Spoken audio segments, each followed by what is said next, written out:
இத்துடன் முடிவுற்றன. மாண்புமிகு பள்ளி கல்வித்துறை அமைச்சர் பேசுங்க. ஐயா, மாண்புமிகு பேரவைத் தலைவர் அவர்களே பேசுங்க. மாண்புமிகு பள்ளி கல்வித்துறை அமைச்சர் பேசுங்க. உட்கார்.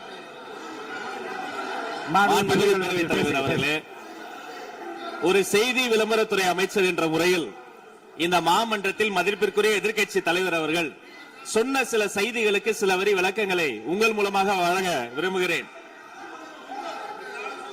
தன்னுடைய பேச்சிலே மாண்புமிகு எதிர்க்கட்சி தலைவர் அவர்கள் சில விளக்கங்களை ஆக்கப்பூர்வமாக ஆதாரத்தோடு கூறியிருந்தால் அதை குறிப்பெடுத்து அதன்படி இந்த தமிழ்நாடு அரசு தன்னுடைய திசைவழி போக்கை சரியான முறையில் செலுத்திக் கொள்ள தயாராக தான் இருக்கிறது. நான் முதல்வன் திட்டத்தை முடக்குவதற்கோ மாற்றுவதற்கோ எங்களுக்கு எந்த திட்டமும் இல்லை. ஆனால் சில விஷயங்களை தெளிவுபடுத்த வேண்டும். 40 நாள் விரதம் முடிப்பது போல 40 நாட்கள் ஆட்சியை இந்த தாவேக அரசு நிறைவு செய்திருக்கிறது. இந்த 40 நாட்களும் பார்த்து விட்டேன், ஏமாற்றம் மட்டும்தான் மிச்சம் என்று அவர் சொன்னார். ஆனால் மக்கள் திமுகவினுடைய 40 நாள் அல்ல 5 ஆண்டுகளையும் பார்த்துவிட்டு அந்த வந்த ஏமாற்றத்தால் தான் இப்படி ஒரு தீர்ப்பை எங்களுக்கு வழங்கி இருக்கிறார்கள். ஆளுநர் மகிழ்ச்சி, அமைச்சர்கள் மகிழ்ச்சி, ஆளுநர் மகிழ்ச்சி என்றெல்லாம் சொன்னார். இந்த அரசில் தமிழ்நாடு மக்கள் மகிழ்ச்சியாக இருக்கிறார்கள் என்பதை தான் இன்றைய சட்டமன்றத்தினுடைய போக்கு காட்டுகிறது. நான் முதல்வன் திட்டத்தை பொறுத்தவரை தமிழ்நாடு முழுக்க இருக்கக்கூடியவர்களை நான் முதல்வன் என சொல்ல வைத்துவிட்டு ஒரே ஒரு குடும்பத்தில் மட்டும் முதல்வர்கள் வந்து கொண்டிருக்கின்ற போக்கை மாற்றுவதற்காக தான் இப்படி ஒரு சட்டமன்றம் அமைந்திருக்கிறது.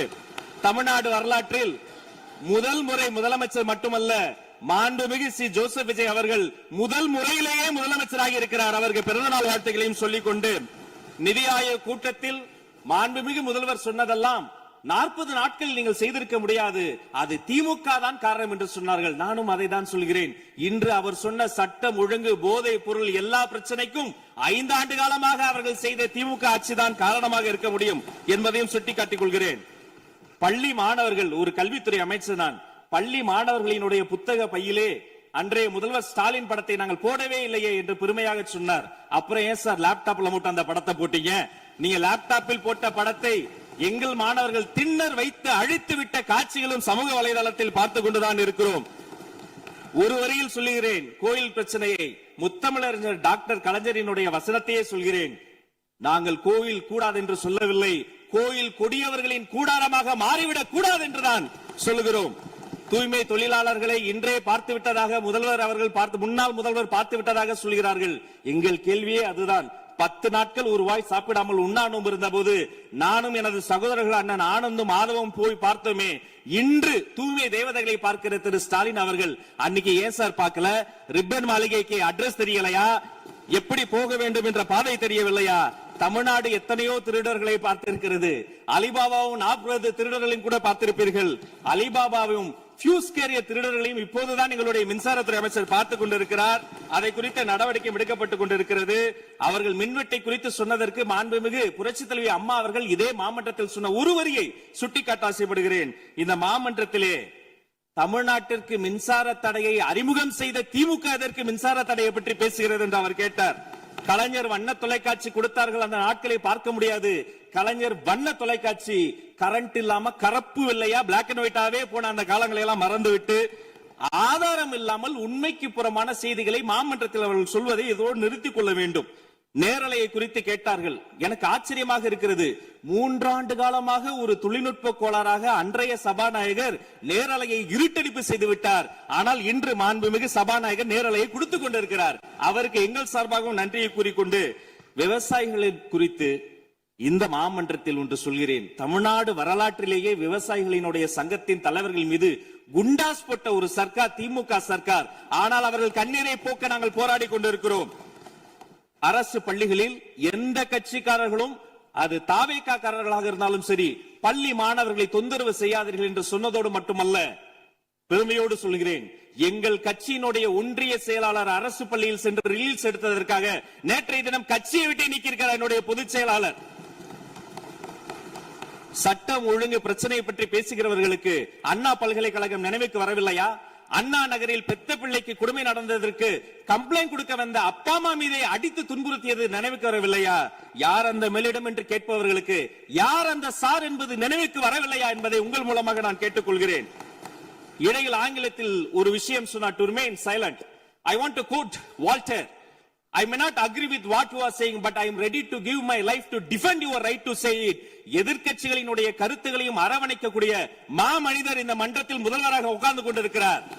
ஆக்கப்பூர்வமான விமர்சனங்களை சொல்வீர்கள் என்று பார்த்தால் திரும்ப அரசியல் விமர்சனங்களை மட்டுமே சொல்லிக் கொண்டிருக்கிறீர்கள்.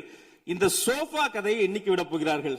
எங்கள் தலைவர் சினிமாவை விட்டாலும் அவர்கள் அட்லி என்கிறார்கள், புஷ்பா என்கிறார்கள், ஜுராசிக் பார்க் என்பார்கள் போல் இருக்கிறது. நான் ஒன்று சொல்லிக் கொள்கிறேன், அந்த சோஃபா அவர்கள் வாங்கியது, அவர்களினுடைய வசதி கருத்து வாங்கியது. மதிப்பிற்குரிய அண்ணன்களை நீங்கள் சிறுமைப்படுத்தக் கூடாது. ஆனால் ஒன்று உறுதி, எந்த காரணம் கொண்டும் பார்க்க வருகிற கூட்டணி தலைவர்களுக்கு மட்டும் பிளாஸ்டிக் சேர் போட்டதை போல சிறுமைப்படுத்தக்கூடிய கட்சி தமிழக வெற்றி கழகம் இல்லை என்பதையும் நேரத்தில் நான் தெரிவித்துக் கொள்கிறேன். சிங்க பெண்களை குறித்து அன்றே விழிவாக தெளிவாக அழகாக நான் கூறிவிட்டேன். சிங்க பெண்கள் இந்த நாட்டினுடைய தமிழ்நாடு அரசினுடைய பொக்கிஷம். அவர்களை குறித்து மீண்டும் மீண்டும் இப்படி சிறுமைப்படுத்தி பேசியதற்காக மாண்புமிகு பேரவைத் தலைவர்கள் அதை கண்டிக்க வேண்டும். சிங்க பெண்களை குறித்து இனி யாராவது தவறாக பேசினால் அதை அனுமதிக்க கூடாது. இப்படி தவறாக பேசியதற்காக அவர்கள் மன்னிப்பு கேட்க வேண்டும் என்று தமிழக வெற்றி கழகத்தினுடைய அரசு சார்பில் கேட்டுக் கொள்கிறேன். வாக்குறுதிகளை பற்றியெல்லாம் பேசினார்கள். பொதுவாக வாக்குறுதிகள் சர்வதேச அளவில் பொலிட்டிக்கல் பினாமினல் எப்படி உருவாகிறது?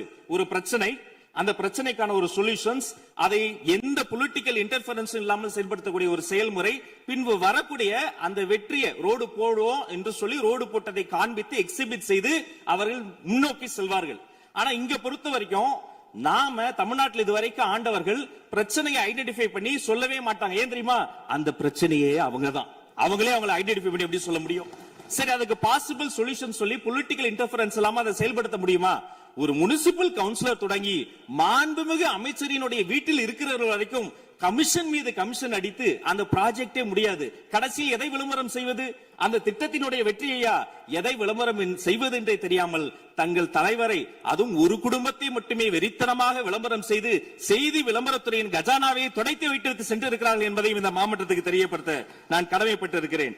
இன்னும் ஒவ்வொரு வரியிலும் ஆக்கப்பூர்வமாக அறிவியல் பூர்வமாக எதையாவது சொல்வார்களும் நான் தேடி தேடி பார்த்தேன். அவராக 40 நாட்கள் தேடி பார்த்து ஏமாற்றம் அடைந்தார். நான் 40 நிமிடத்திலேயே ஏமாற்றம் அடைந்து விட்டேன். இதை சொல்ல வேண்டும் என்று சொன்னால் ஒரு நகைச்சுவை காட்சியில் சொல்வதை போல அதுல ஒண்ணுமே இல்ல, கீழே போட்டுருங்க. நன்றி. சட்டப்பேரவை.